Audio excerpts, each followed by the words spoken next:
the strengths and weaknesses of the Hong Kong industry, as I assess them through this, as I might add, limited sample, is that the firms can be creative, but with the minimal resources they have, they don't really have the ability to create high production value.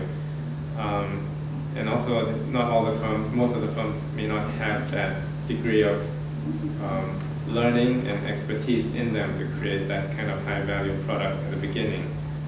The markets, according to the IDC report, a lot of firms are focused on their own market, which immediately suggests it's a very small, they have a very small revenue base. And you just compare the difference between the Hong Kong market and the China market, which is mostly MMOs. The support systems are in place, although I feel that there's some of the skills in short supply include game design, and because of the minimal resources, firms don't necessarily have the opportunity to hire their own designers. So there are areas where the government, I think, can support companies more.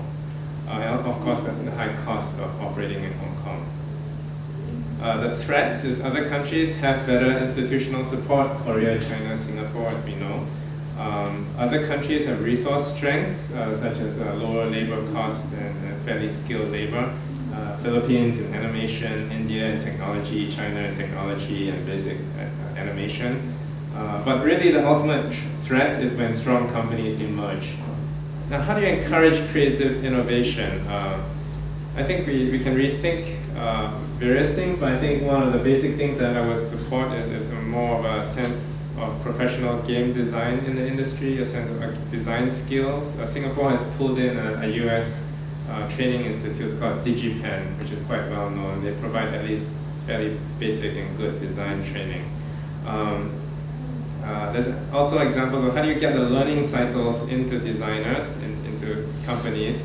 One suggestion I have is start on smaller scale projects like casual games. They don't cost too much to fund, and they don't give you a lot of revenue, but at least you can get the learning cycles in. You can experiment with gameplay physics, just like Carnival. You can complete the products within the research institutes. And here I'm not talking about a form of applied research. I'm talking about taking the research, making a product, a real innovative product.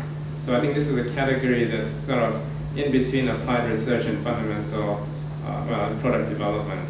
And it's really going against what I think Maury and Suzanne were saying, Dave and Suzanne were saying earlier, which is that you shouldn't do too much applied research in universities.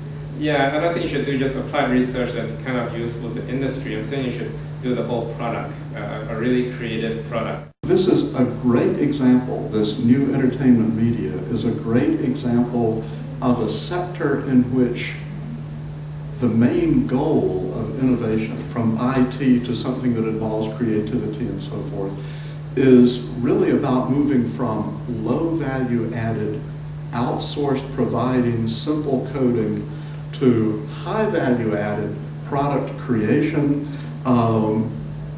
and even business model innovation, as you mentioned.